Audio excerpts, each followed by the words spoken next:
Good morning, good afternoon, good evening, whenever you happenstance into this Truth Bomb riff on Patrick Little Truth Bombs to Connor. And I'm joined by my colleague, a gentleman that I've worked with for 19 years. I think that's pretty accurate, something along those lines. And his name is Eric S. Vaughn. Eric S. Vaughn is a principal owner of a production outfit called Red Point Digital Media, and he's the face of Corruption Incorporated, the American Way. And he was also the director of our project, The Con, which you can find at thecon.tv, and many other things that we've been involved with. Also helped me produce and worked and directed and shot and all sorts of things on our first documentary film together called Ford 13, Waking Up the American Dream.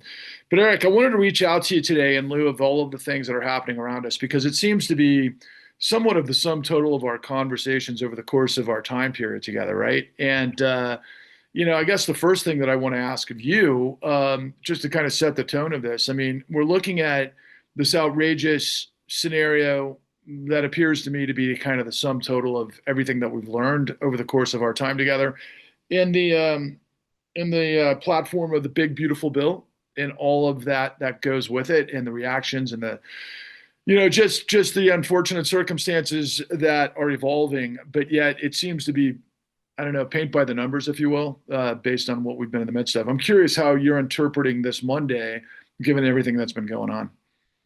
Um, well, let's see. I guess it's I remember I guess the way that I would process this is that I remember when we were first interacting with Bill Black. We were capturing some footage with him and getting some interviews with him. Um, it became very clear, how just what an injustice it was on many levels. The fact that during this time in the lead up to the financial crisis and then afterwards, that as far as like the United States was concerned anyway, because Bill Black, of course, went on and did a lot of great work helping Iceland, pull themselves back together. Uh, but in here, our country, being sidelined during one of the most critical periods of time uh, for a regulator to be active in our nation's history is just it's just indicative of the absolute failure of government that we've been watching slowly, painfully, slowly happening in front of us. And I feel as though you and I today have a inkling of what it must have been like for Bill during the 2000s to be watching this obvious slow march to the financial crisis and not being able to do anything about it, even though he could have done everything about it, right? I mean, it's just ridiculous. And when I think about like right now, it's like, oh, geez, if I guess it'd be a little bit less frustrating if we hadn't been talking about this and through our work, basically, the chorus of voices that we gathered together during all these different productions, um, all basically predicting us being where we are today, in some way, shape, or form. It's yeah, it goes beyond frustrating into maddening because it didn't have to be this way. It never did. Um, I think it was post SNL crisis, when they were wrapping that up, when they said that basically it needn't ever happen again. And instead, it started happening like every couple of years. Well, maddening is the perfect way to describe it, because from where I'm sitting, and the reason why I wanted to reach out to you to record this today in light of our recent efforts, maddening. I mean, I think I'm up to 615 truth bomb riffs trying to deconstruct all of the elements that we've learned the whole time. And I'm still banging my Yeah. head against the wall doing outreach. And yet, recently, as we've demonstrated both through our collective efforts, we've got the top legal minds in the country literally addressing everything that everyone from mainstream media to the top line, let's call them resistance Democrats, whatever that means, banging their heads against the wall of this infuriating dialogue that's like, it almost demonstrates that this is something new. And, I can't tell you how many times over the course of the last, let's call it 72 hours, have seen through podcasts and mainstream media and everything else that this is the largest transfer of wealth in the history of the United States. I, Well, they're not wrong, but no, go ahead and finish. I mean, because I think I know what you're going to say. well, you know what I'm going to say, but I'm going to Yeah. say it to the audience that it's Yeah. no, it's not. It's been ongoing. Now, yeah, Right. if we get into look at specific numbers and how this all ferrets out, the numbers that we've revealed and what we understand, particularly as it relates to the 2008 great financial crisis and everything that's happened over the course of the last 15 years since, but really since we've been ensconced in this over the course of the last 6 to 7 years, with a lot of the information revealing itself to me only in the last 3 years, that I just happened to discover along the way. But because I knew where to look, for example, right? And that's part and parcel of this whole thing. And I'll use that as a quick aside that the Supreme Court, when it ruled that, what everybody's using right now as a terminology, the imperial presidency, right? Basically, what they've said is that quid pro quo has to be proven. Yeah, sure. Everybody knows that, except who's going to prove it, even when it happened right in front of our face. So, for example, 3 weeks ago, Elon Musk and Donald Trump have this, monumental breakup, and they say things in online and everywhere else, and they demonstrate the quid pro quo right in front of our faces. And every single media institution that comments on it is like, it's about the breakup. It's not about what they said, which reveals a quid pro quo, which is exactly what the Supreme Court says you have to use to be able to demonstrate what would then become a high crime and misdemeanor. And I could go into the other elements for, Well, well, let me give you a second to respond to that. yeah, yeah. No, 100%. I mean, if this was given, say somebody's phone was was tapped, wiretapped or something like that. And in this exchange between two people, these were the things that were said, that would be evidence in court. That would 100% be brought up in court. And so here it is for everybody to see two unhinged egos basically saying the quiet part out loud. That's a term I've been hearing a lot lately, but this is an actual case where it applies. I mean, my God, what? I mean, given that Pam Bondi's Eric, at the head of the Justice Department, it's like, am I surprised that nothing's happened? Of course not. I mean, right, that's the entire reason why you put a Pam Bondi at the head of the Justice Department to make sure that when something like that happens, the eyes of justice are looking over here. but it goes to the whole point of our work, right? So, what was the first thing I said to you coming out of the great financial crisis? I'm like, this doesn't add up based on what I'm experiencing. And everything I'm seeing in mainstream media, I mean, hit the rewind, and I'm talking 15 years ago. And I'm like, wait a second, none of this is even remotely parallel to my experience. And from that point forward, we started asking the right questions and we put things together. We got the train on the tracks. We started rolling down, the tracks, and we picked up on our odyssey here, all of these elements that continue to repeat themselves. And you made this point at the beginning regarding, of course, basically our mentor, William K. Black. We feel exactly like he did, prior, to really everything as it relates to the 2008 great financial crisis, which is another chapter in this ongoing saga of concentration, the centrifugal force of power, money, and in this intersection that is above the law. That's what we've been demonstrating the whole time. And that's what we discovered, that there are two sets of laws, and we all know it. But that is not the United States of America. What that is they're pissing on your head, telling you it's rain, and the American people have yet, although we're seeing elements of that, and it's been so important with the 50501 hands off rally back in April, and of course the No Kings rally. And, I want to be able to address that. But yes, millions of people have come to the street. In fact, I've heard people say there have been more people coming to these demonstrations than at any other time in the history of the United States, even more so than the civil rights movement. And I'm like, okay, well, that's fantastic, but where exactly is the centrifuge of power, right? Because as we've seen, as it relates to the Republicans' ability to steamroll, and I call it the Republicans, I'm going to call it the billionaire apparatus control of both parties, steamroll through SCOTUS, which and that level tends to be, libertarian, right wing, patriarchal, in some cases, religious theocracy that encompasses some elements of white supremacy to be, somewhat precise about the nature of this, cooperation from all of these different figures that have been obviously in play since the 50s, well, even before that. But we know that the John Birch Society,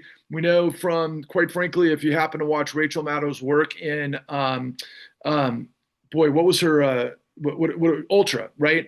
Where we've had long experiences in the United States that not many of us understand. I didn't understand that America First was, quite frankly, a white supremacist movement that was absolutely involved in what do we say when there's actual money that changes hands? Um, the term will Quid come pro back to me quo. in a minute. Huh? Quid pro quo. Not just quid pro quo, but it'll come to me in a minute, but the legal term. But the nature of my point is that America First, with all of these different hybrids and these different sort of satellites of, control, there's a hierarchy, there's a methodology, and a lot of these things are remnants of the past that have been, future forward, that have never left our society. They've just gotten more and more entrenched. And to that point, Jim Crow laws, as it relates to, voting, particularly in the swing states, and suppression of minority votes, and all of those methodologies, all of these things have come, to ultimate fruition, but they were always there. But even more so now with the, let's call it Svengali engineering of these billionaire apparatuses that have had think tanks and like the Koch libertarian initiatives that have generated Project 2025. And I could go on because they're all involved. But as we can see, they engineer an organization, both in the technocrats that deal with the law, and then what we might refer to as the MAGAs that are kind of foot soldiers in this whole situation. And I use that as a sort of framing to look for people that are kind of like, how did this happen? How is it possible that we're going to have 16 million people lose health care?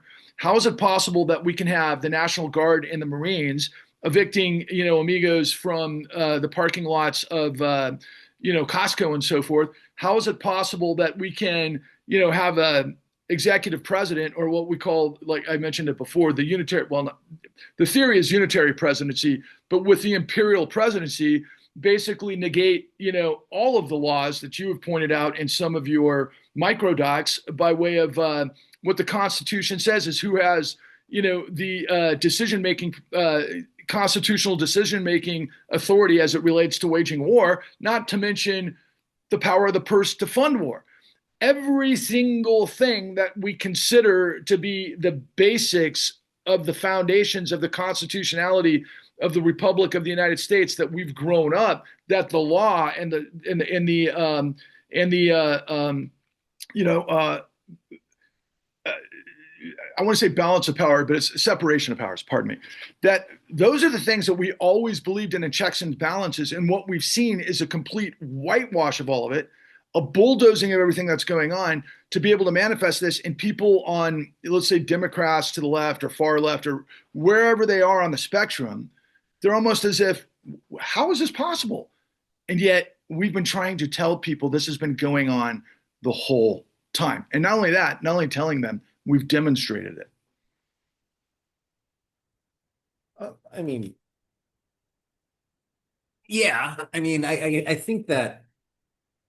I mean, the way that I respond to that is that I think there's stuff that you might know in your head, that you might know intuitively, that you don't necessarily feel. Like I think that we can all like sort of rationalize how, you know, things go from here to here, politically, socially, culturally, whatever the case might be. And we might even be able to, rattle off a bunch of bullet points as to what are the steps by which you go from here to here. Um, it's a different thing when you're actually like seeing it, living in the stew as it's being made. I mean, it's a different perspective, and I just don't. And I think that also that there's this concept in biological evolution, of punctuated equilibrium, right? It's like it's not a gradual evolution from here to here. It's fast step, fast step, fast step, whenever that happens, and that's usually because the environment is just right, to where a certain gene is expressed a certain way, and so it's able to provide that advantage, within that environment, and so all of a sudden, all of the all of the different individuals within that species are more likely to survive if they're passing on this particular gene. And so then all of a sudden, like everything goes from here to here. It's like, the classic, moths in Germany, type of scenario. But I would suggest that the same thing happens, on a political level. It's like, when the circumstances are right, certain things can jump through. I mean, or they're just forced through, at the right time. I mean, you think about like the Cheney Bush um, years, the ability to push through the big lie, right, was really sort of perfected during that time. I mean, in everything to the run up with our invasion of Iraq, despite the fact that there were tons of people that were out saying, well, what the hell did Iraq have to do with anything? I mean, but they put out this big lie. They trotted out people who they felt, would have a certain amount of cachet with the populace. And they would show the evidence, as manufactured as it may have been, that Iraq had was this close to a nuclear weapon. I mean, it's like, have we heard this story before? And then there it was, the invasion of Iraq. Big lie. I mean, I think that that's more of a, product of Dick Cheney than it was Bush, to be honest. But I think that that has been the I think that that has been the order of the day ever since, and especially as it pertains to this version of the Republican Party, that is so beholden to one charismatic person that it is just flooding the world with misinformation, with mistruths, straight up, out and out lies that are so big and so obvious that there's a certain subsect section of the people that say, well, it can't be a lie, or it's just like so shocking that you don't have a visceral reaction to it. I don't know exactly what the sociology or the psychology would be behind it, but the results are there.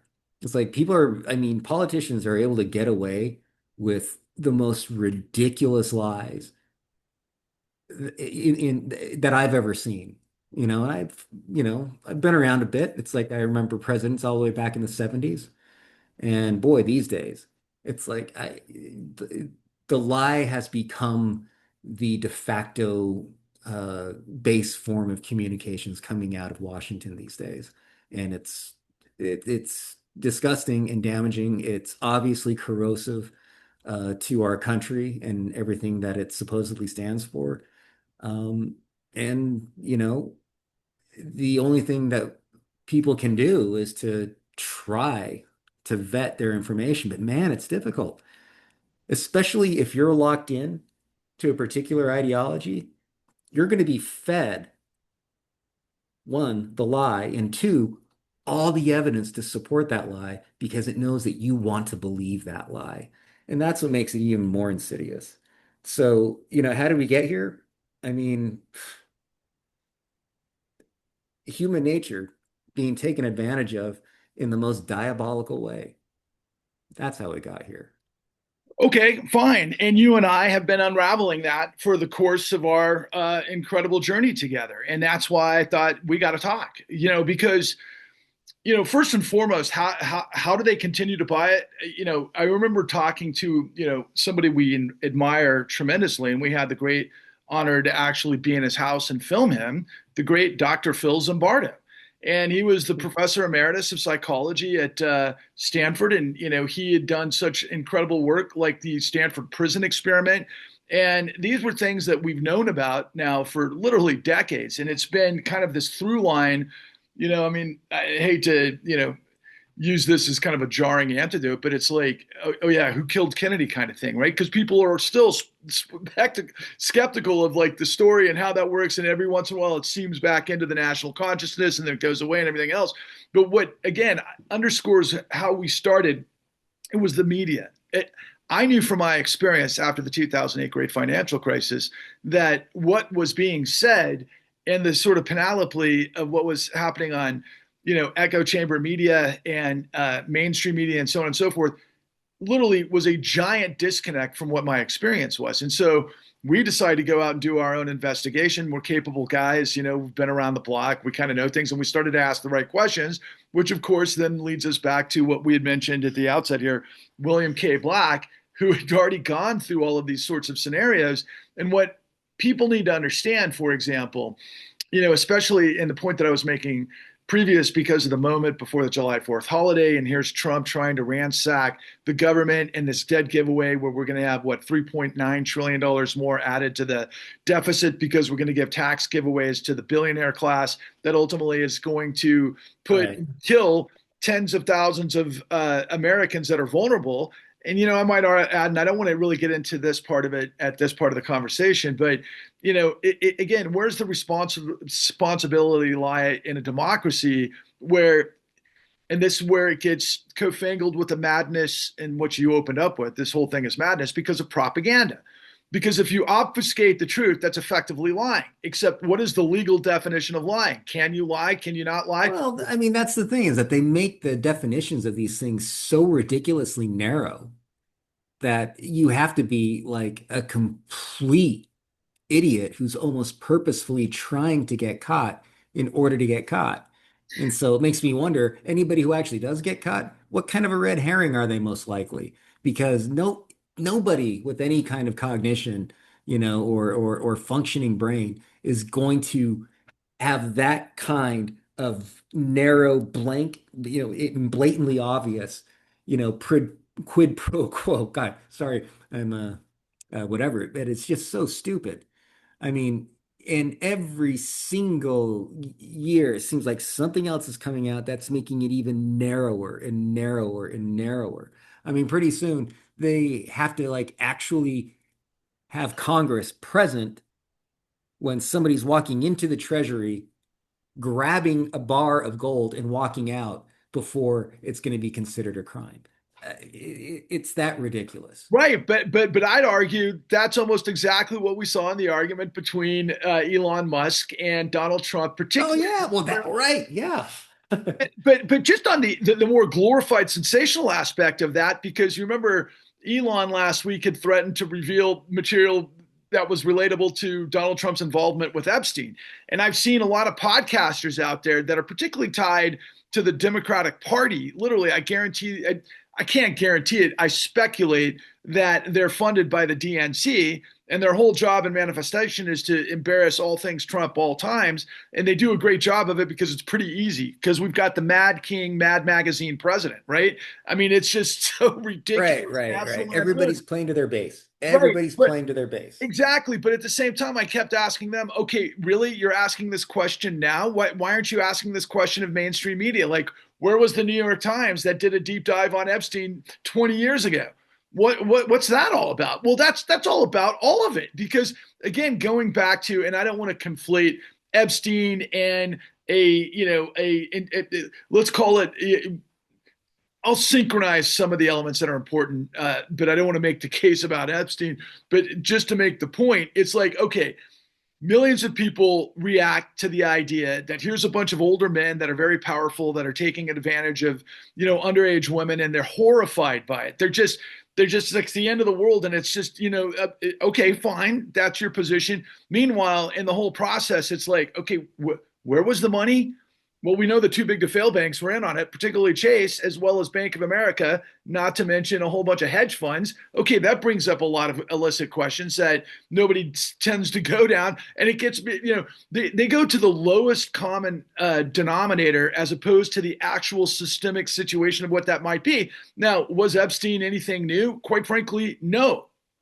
What we know from Bill Black's time period during the SNL crisis, and also this was part of Michael Milken's predatory ball and all of the other elements was, yeah, you want to get senators and representatives caught in a blackmail situation with drugs and hookers so you can hold that over them to get what you want. Now, did it just happen? Right. Was the first part of this in the 70s and the 80s with the SNL crisis? No, it's probably been going on for, who knows how long, but we could certainly map it. Right, right, right. I mean, no, you're right. I mean, people are sitting here thinking that Epstein invented this, and he absolutely did not. I mean, he's just a particularly gross character that we know more about than anybody of us want to. Right. But yeah, but he didn't invent any of this But whatever. But the recent sort of reaction online and everything else as it relates to just that side of what my point being that Elon Musk threatened, it's like, okay, everybody, it opens up this can of worms, and it's like, okay, here comes all of these pictures, as they should, of Donald Trump, on the Lolita Express. We know he met his wife, through Epstein. I mean, it's so obvious. He was close friends with Epstein forever. And there's pictures of him at, beauty pageants and all the rest of it with underage women. And you can infer all you want from that. But the point is that the New York Times never did a deep dive to my knowledge. And I've done interviews, for example, with David K. Johnson, which illuminated that he at the New York Times was trying to get stories printed that he had the evidence that Donald Trump was actually doing business with known international drug launderers that were buying places in the first Trump tower, for example. But he couldn't get that story in the New York Times, for example. I use that to illustrate a broader point that media is a compilation of hide and seek. Especially, and we all know this now, mainstream media that is in whatever capacity tied to billionaires or billionaire apparatuses or the corporate apparatuses, which again underscores why we went on our mission to create the con in the first place. We did not know when we started off. In fact, you used to ridicule me, I'd say, referring to me as Captain Ahab on the hunt for the white whale. And that turned out to be what it was. But at the same time, it's kind of like, well, what did we discover?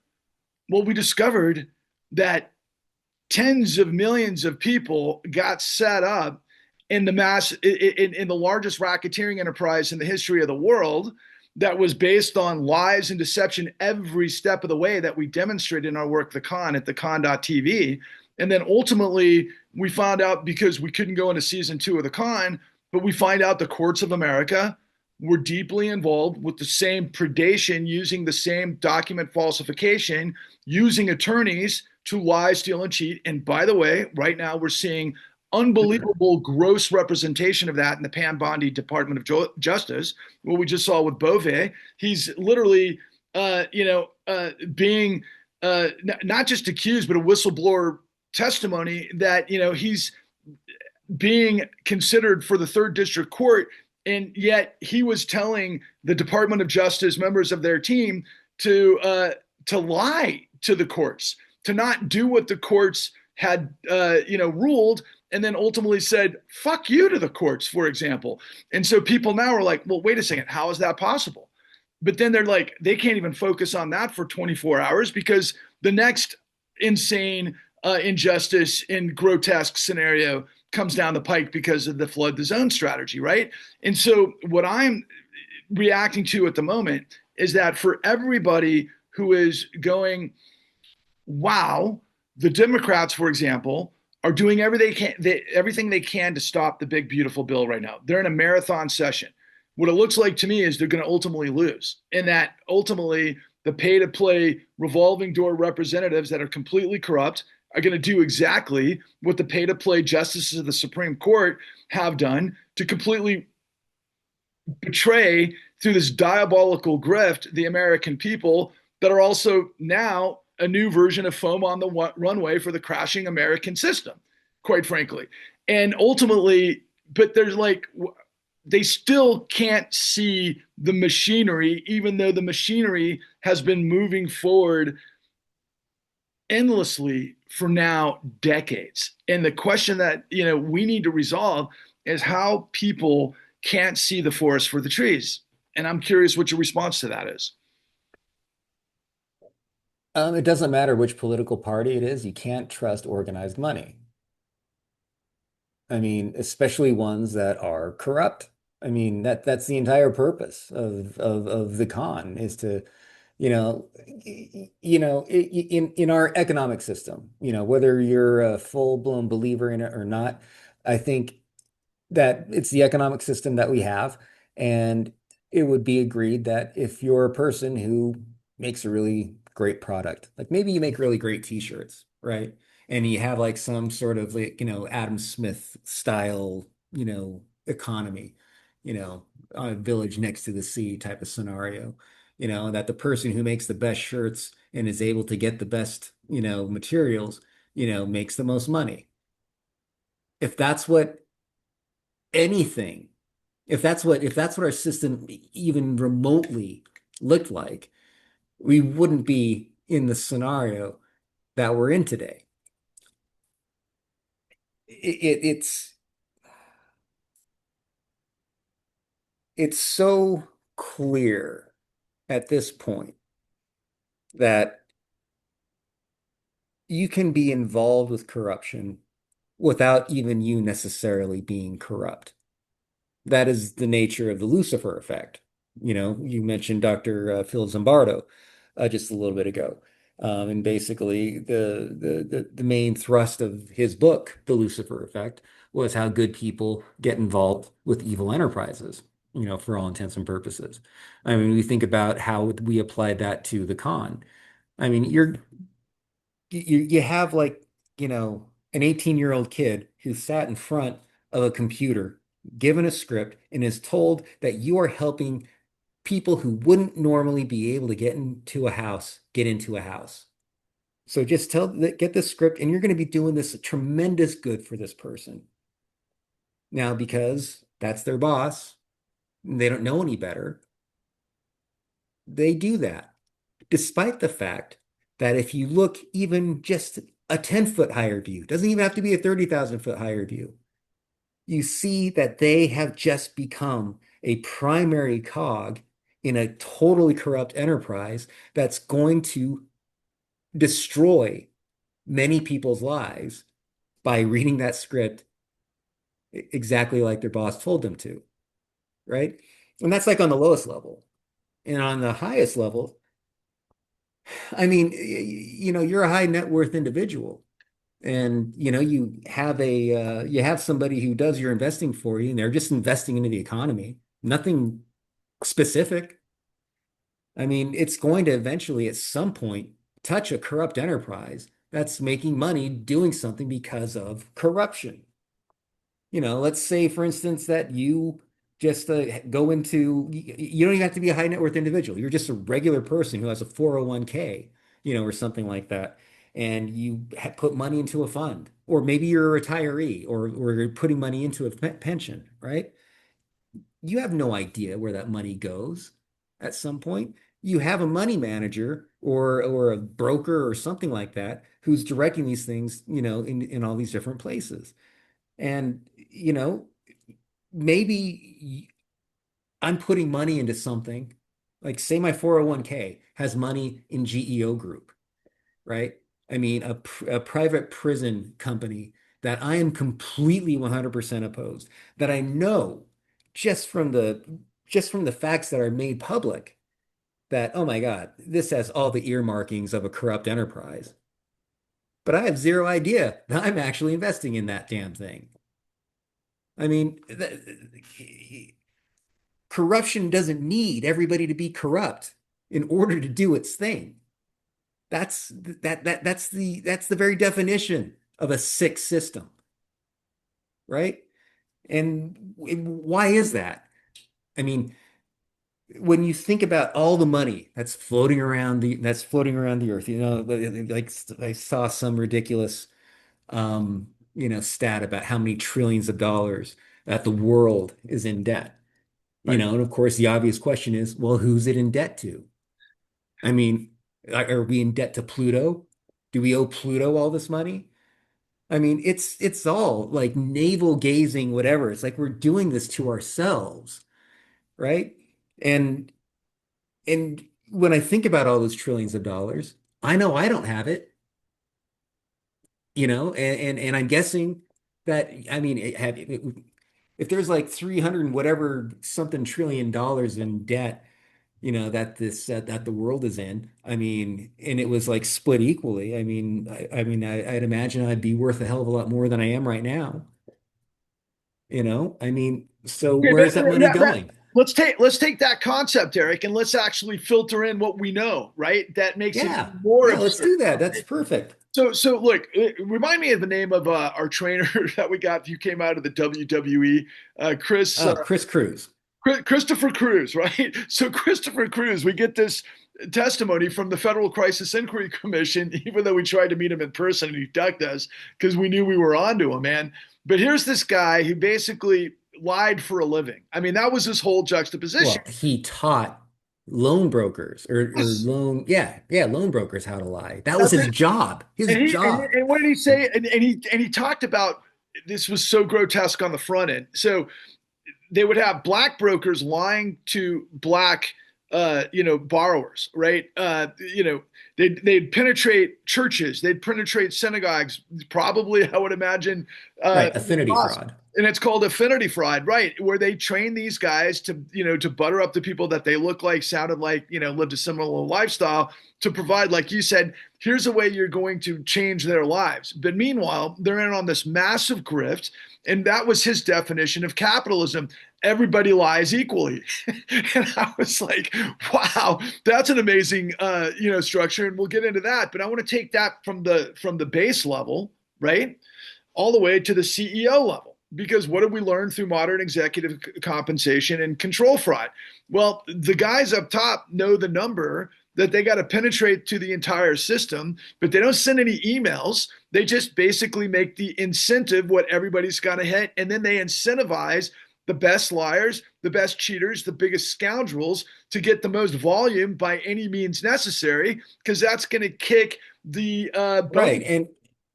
And it's the banality of that, that is so striking because like I had this mentioned on a recent post, I believe, where you had like a Wall Street bank, let's say Goldman Sachs or Lehman Brothers, right?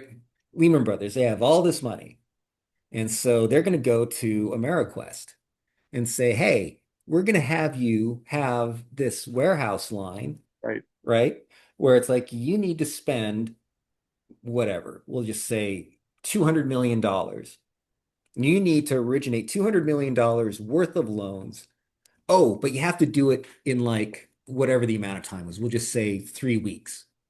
Yeah, the And if quarter is you different. don't, Right. and Yeah. if you don't have that returned in 3 weeks, we're not going to renew your warehouse line, which means for everybody in that organization, the gravy train is stopped, That's right. right? You got to churn and burn, baby. It's like so then that's how and so then obviously the people who are going to be going out there and doing whatever it is that they need to do in order to hit those quotas Yeah. are the ones that stick around. All the others are let go, and it's going to continue again and again and again until your entire staff is a bunch of crooked assholes, right? Because they're willing to do what it takes in order to meet those quotas. And those quotas need to be met because this bank over here knows that you can't do that legitimately. Right. And so, I mean, They know they're breaking the law every step of the way, but they know that nobody's stopping them too, which, okay, people might be listening to us going, my God, what are you talking about? This sounds like a foreign language. It kind of sniffs of truth, but I'm not aware of it. You were two guys telling me something that I've never heard anywhere else. Why is that? Because of what we're telling you from the very beginning, that nobody understands the system because we destroyed, just like we're destroying the law now, we destroyed the investigative journalism of our, of our media, which is the idea of the fourth estate to deliver truth to the American populace that can hold power to account. But what we've seen throughout the course of literally decades, where it gets better with time, not better, better executed for the villains of diabolical grift and betrayal. And that's exactly what they are, because everything's a lie. It's a perversion. The entire formula of Trump, for example, is where did Trump come from in this whole panoply? Well, he came from the school of Roy Cohn, for one, but really the formula is lie, deny, switch the blame, implicate. Does anybody not know that when they're looking at the emperor's new clothes right now in the midst of the big, beautiful bill? Well, that's what we started off with. Everybody's reacting like, oh my God, the billionaires can crush everybody. Nobody can challenge them, and there's nothing we can do. But millions of us are going to come to the streets, and we're going to put up wonderful signs that describe the problem. But who's got the solution? Well, we do, but we'll get into that in a minute. But I want to come back to that, because within the ridiculousness of this insanity of the billionaire class doing everything they can to squeeze, blood from, how's the saying go? Blood from a turnip, right? Yeah. And it's just disgusting when you consider, okay, we're going to increase the national debt, which of course all of MAGA were like completely against. And the only guy that I think is against the big, beautiful bill outside of, there's two of them so far, but of course, Rand Paul, of course. Hey, wait a second. You can't, increase the debt. Well, yeah, but that's the whole point. They just sold MAGA a bag of goods. They got their eyes on things that MAGA thought that they wanted to see, like, Mexicans that they assume are illegal aliens, which, in quite frankly, most of the cases are not. There's all sorts of nuances, and then there's cultural activity, and there's also the corporate reality of what we've been dealing with. But I don't want to litigate that at the moment. What I want to just try to get to my point is that it's all a lie. Okay, so so ultimately people are outraged.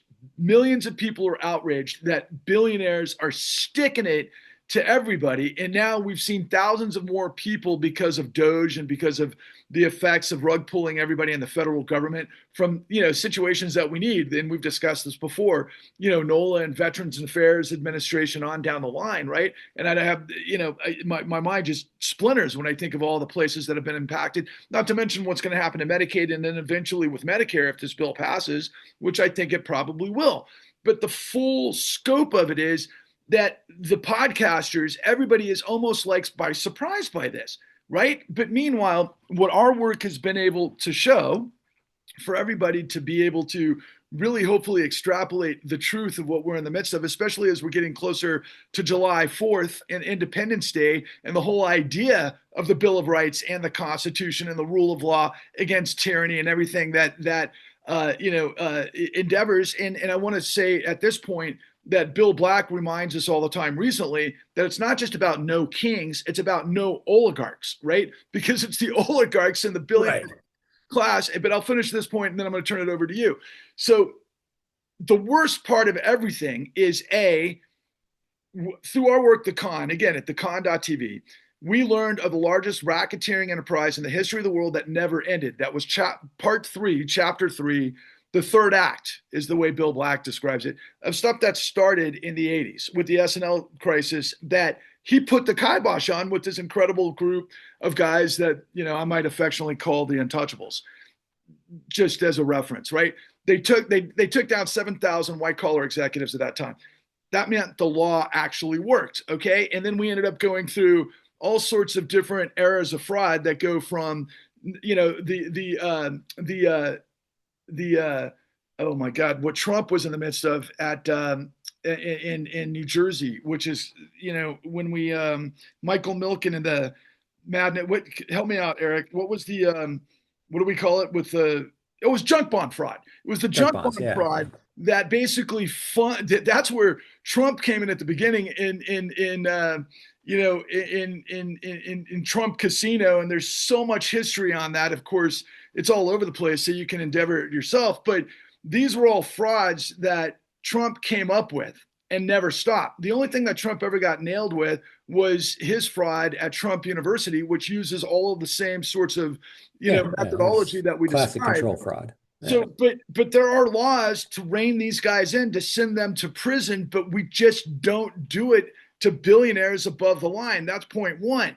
But here's point two: for all of us who believe in a society of market economics and free market capitalism and all of these sorts of things that we just buy hook, line, and sinker when we don't know the methodology of what's going on behind the scenes. But through all of these boom and bust cycles, predatory capitalism over the course of the last 3 decades has been the driving component of this through the control fraud apparatus that we have learned and revealed in our work. But the worst of the worst revelation, especially given the fact that we're now questioning how are these billionaires getting away with this. After the great financial crisis, we backdoored tens of trillions of dollars to the apparatuses that rug pulled the world. We gave them tens of trillions of dollars illegally behind the curtain in a way that nobody in media ever touched, even though they got up to it in certain places, and they refused to discuss it. And once that back door was opened, it never stopped.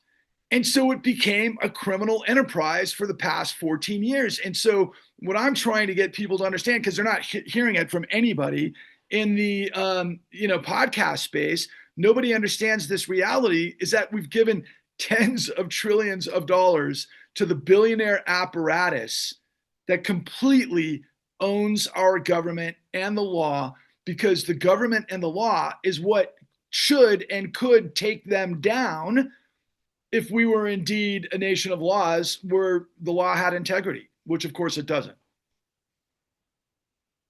All right, so I'm going to kind of go in the way back machine for just a second, just to kind of bring us up, because I think that this is relevant to what we're talking about here. I mean, it used to be that finance was about financing real economy enterprises, right? I mean, actual things. I mean, not that there wasn't plenty of corruption going on with, like, say, the railroads and what have you. There certainly was.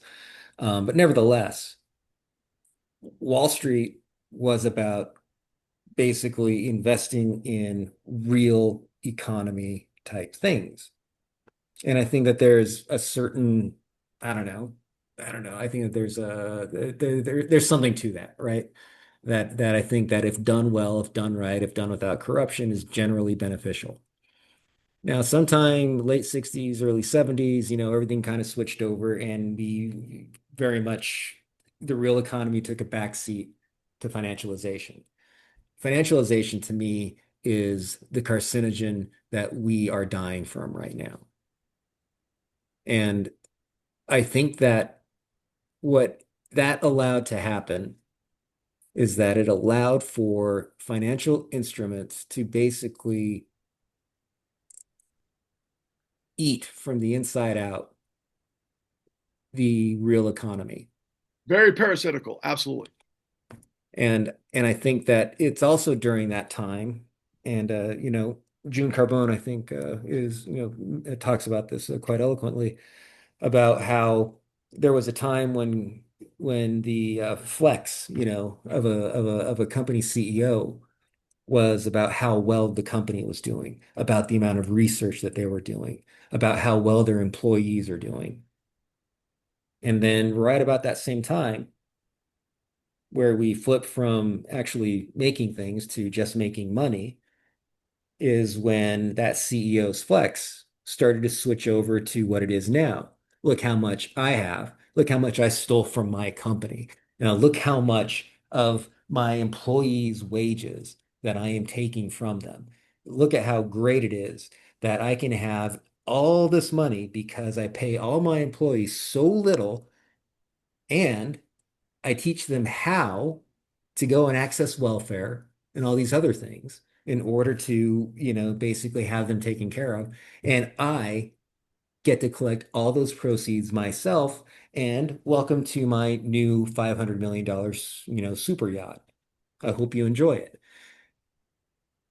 I mean, when these people started getting such copious amounts of money, unheard of, astronomical amounts of money, you know, the disease takes hold, right? And you have to have more. I mean, I think that anybody kind of gets that that's how greed works, right? Exactly. And so what happens? They have all this money. They need to park it someplace, right? It's like they've already bought this company, that company. They've already bought all the toys. They've already bought all the different, whatever it is that they're buying, And so it's like, well, I'll just start buying assets. Let's buy houses. Oh, look, this financial crisis just happened. And there's all these houses that are now on the market. Well, great. I'll go and buy hundreds of those completely on the cheap. And guess what? I'll start renting them out to the people who used to live in them at twice the price. Yay me. I work hard. I'm smart. It's like, no, you're corrupt. You're a piece of shit is what you are. Right? I mean, and the thing that's sad is that there are people out there who do have means, who do want to do right by the economy, who do want to do right by their employees. And they're the ones who are getting squeezed out. They're the ones who are getting hurt because all these assholes are allowed to flourish because the rule of law doesn't mean anything anymore. Deregulation, desupervision, decriminalization means that if you are involved in corrupt practices, you don't have to stop, which means that if you're in an environment where it's like your corrupt enterprise versus the on the level, not corrupt enterprise, you're going to win, which means you have even more money, which means that you have even more assets that you need to buy because you got to park it someplace. So guess what? I'll buy another 1,000 houses. I'll buy that company over there and, I'll tear it apart and sell off all the different parts just for the fun of it. I mean, it's completely sick. And meanwhile, all the regular people who are actually working really, really hard every Two single jobs, day, three jobs. Yep. right? They can't get ahead. They can't buy a house. And that's all they want. They don't want like all the assets in the world. They just want a house. And they can't buy one because all this money that's coming into the system isn't going to them. It isn't going to, schools, healthcare, all these other things. No, it's going straight to the Science. It's pockets. not going to science anymore either, by the way. Go ahead. Right, right, right, right. No, 100%. The things where actually people were benefiting. And if they were benefiting, then that means that they had a little extra money, which means that they could potentially buy that house. And if you're in the business of buying a shit ton of houses and renting them out for a bunch of money, it's like you BlackRock, don't want that. You don't want that competition. Blackstone. Yep. You don't want that competition. So what are we going to do? Tell you what, let's do all this madness and make sure that any policies that come out because we're worried about the budget come out of stuff like school lunch, Meals on Wheels, the VA, Medicare, Medicaid, the things that help and affect, the lives of millions of regular Americans. That's where they take the money. And that's why with all this 37 trillion in debt that people keep saying is like this big thing, if that was $37 trillion that was actually in our economy would be humming, humming. But Called guess productive what? capacity. Absolutely, man. It's $37 trillion that's sitting in the pocket of robber barons. Amen. Okay, and it's not like we didn't know this. You and I knew this for a very long time, but we keep jamming our head against the wall, myself like Fred Flintstone, going into the concrete wall or the stone wall, while everybody wants to ignore because they don't have the capacity or they're chasing algorithms. And by everybody, I'm talking in this capacity of guys online trying to respond in independent media to what the mainstream's not doing, but they're just reacting to everybody's else reaction. They're not investigators. They didn't go on the 13-year odyssey that we did because we had to find out the facts of these situations that collectively become truths, right? I've heard people go, well, you can't talk about the truth because the truth is ideological or it's faith-based or it's this, and nobody has the truth and everything else. Meanwhile, our entire justice system is, dependent upon truth as it relates to whatever the crime is. And so if you've got the evidence, if you've got the murder weapon, if you've got the motive or the well, what do we call it? The opportunity mens rea is help me out with mens rea real quick. It's Actus rea, intent, mens rea, actus actus rea, rea. Right. intent. That's it. But no, the entire criminal system is built around this, and of course we've got remedies for this.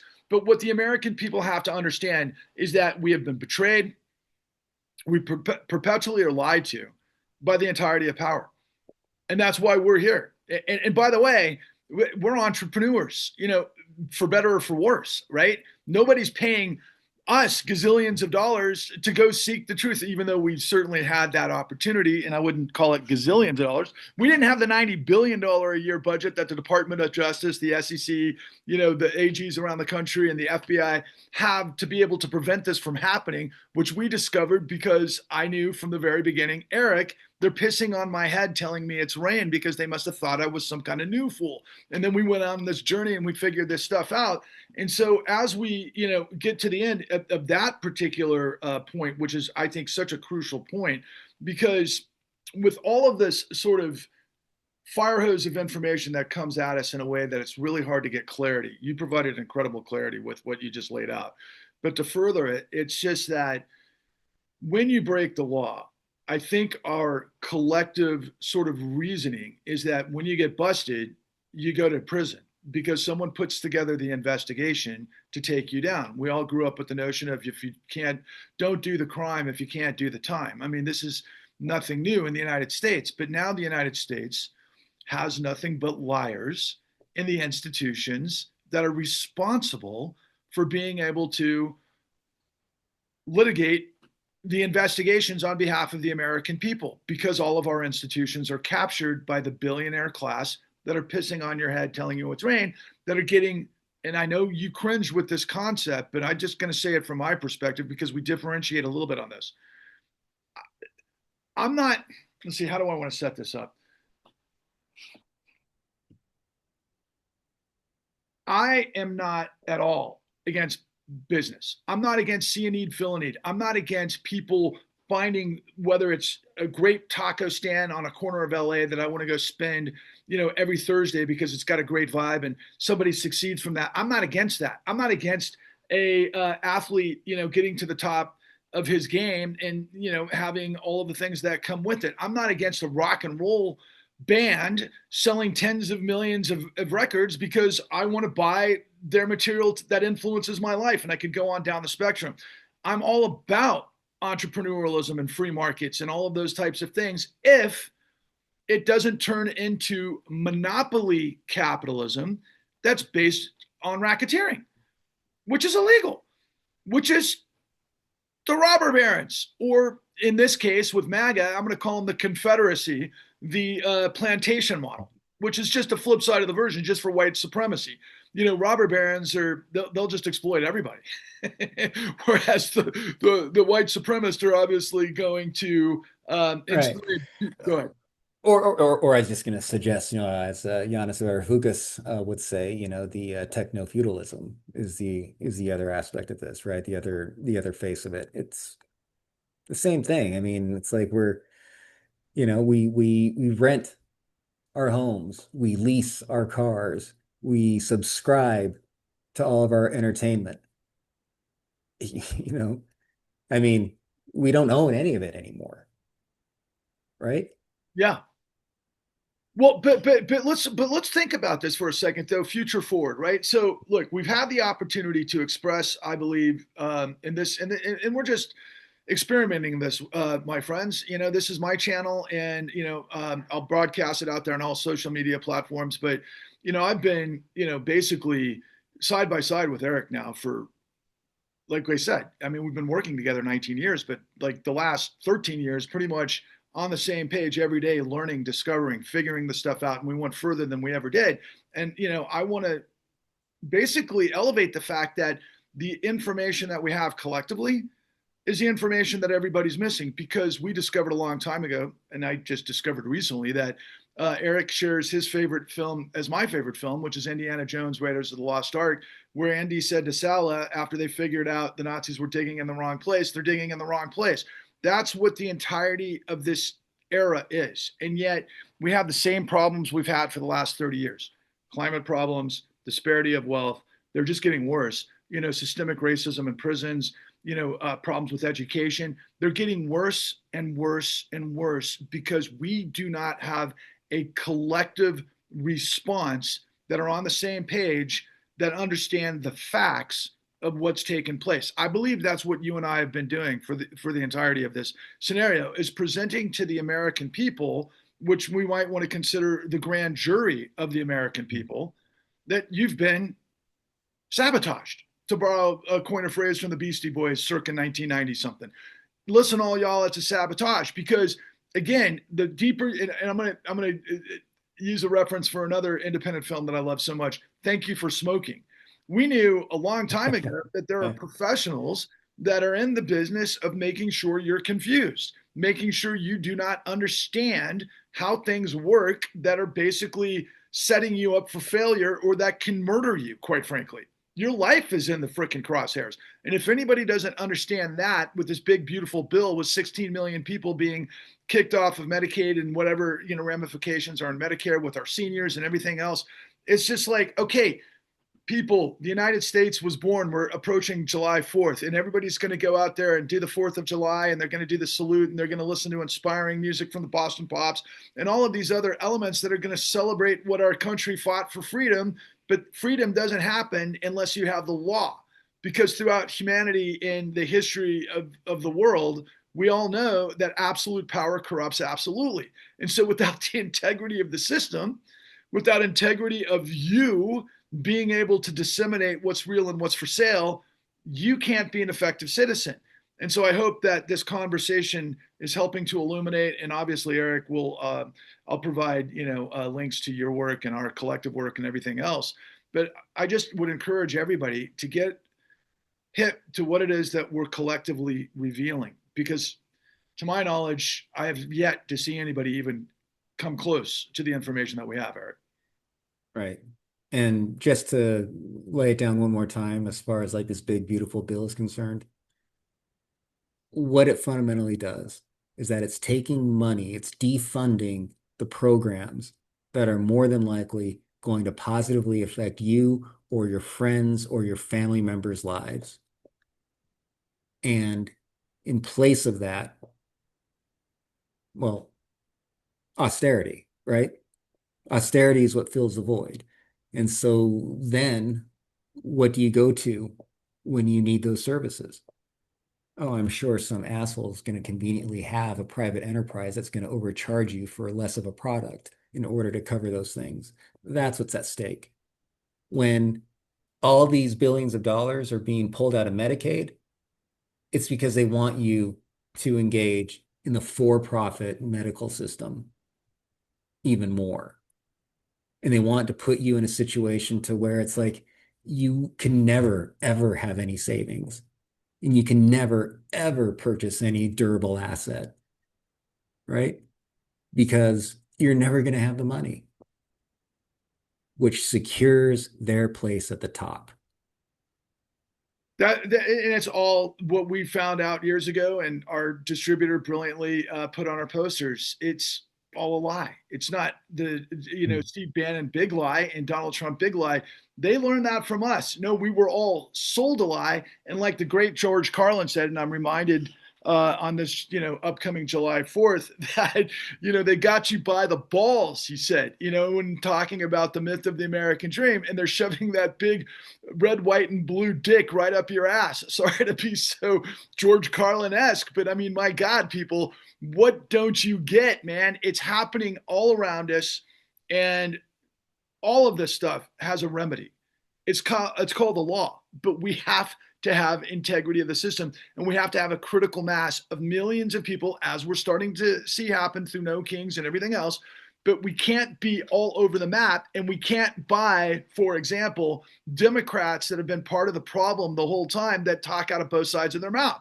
Like, for example, mainstream Democrats at the highest levels, Chuck Schumer, my friends, Chuck Schumer. And by the way, we just saw the primary victory of why can't I think of his name at the moment? Help me out with the guy from Zoran Mondani. yeah, right, Mondani, right? But and everything that he had to overcome with as it relates to Cuomo. But Cuomo was the governor of New York that basically was responsible for devastation of millions of minorities in the great financial crisis. To provide a shortcut for that matter. Listen, my friends, the time is now. The time is now for the clean new deal. Okay. And so, what I'll say in closing here, and I'll give you the last word in a minute, but I want to just at least promote some of the elements that we have. People, please check out thecleannewdeal.org. Please check out our collective work, Eric and I, at thecon.tv. You have to check out Eric's platform called Corruption Incorporated, The American Way. He's putting out unbelievable stuff. And we also have created the new Untouchables. The new Untouchables is this group of incredible legal scholars and professionals that came from the Department of Justice as prosecutors, a former state AG of the great state of Ohio who figured out that what we've been revealing to you was racketeering, and he was the only RICO, which is the only state AG in the country that was able to get a takedown on that. And then we have June Carbone. The firepower is unbelievable, and in our process is that they are developing, and we are collectively, a platform to reverse flood the zone on all of this unconstitutionality, of all of this insanity that's coming straight down from the Trump administration, to be able to work in a very diffuse way, but to use the legal system that's not corrupted or controlled by the centralization of power in DC, i.e., the Department of Justice. Could you imagine, after all of our work, that we'd say that the Department of Justice is nakedly corrupt? I mean, we've known all elements of Right. it, but to say it's that's so obvious to everybody, given everything that's going on. And that also is going to parlay, guys, into providing legal services and defense for victims of ICE, for victims of tariffs, for victims of, quite frankly, those involved with that want to turn the tables on the propaganda of these giant platforms through pushing back on Section 230 and creating an opportunity for whistleblowers to come out with state legislatures to do what the Department of Justice and SCOTUS won't do, for example, because they're that corrupt. And then in the end of this, build what's known as the Integrity Party. That's a mouthful. But we've been on this righteous grind for a long time, and there's no turning back. The big picture is only getting worse, but we know how it works, and we know how to turn the tables. Last words to you, Eric. Um, I would just say that even though corruption wasn't invented in this administration, it certainly has turned a different corner. And I think that we need to acknowledge that. The corruption that we saw before Trump was usually in the form of the organs of government, the regulators and the law enforcement turning the other way or allowing things to happen. And that was incredibly damaging. It was hugely corrosive. But today, it's out and out corrupt. The corruption is coming from those places. And that's why right now is when we need to act. Everything that Patrick was just saying, it's important because of how that switch is actually truly fundamentally different. The corruption we have today in government does have a fundamental difference than the corruption that we had before, which means that we're at the end of the line here. We have to act now. We have to turn this around now. Because if we don't, there might not be another chance. Not during our lifetimes. Not during our lifetimes. And what you wrote, for the con that appears at the beginning of episode 5, you nailed it. You nailed the whole thing. But when you said, what happens when you take the cops off the beat? The criminals take over. On that note, happy Fourth, everyone. I hope you understand that this isn't a normal Fourth.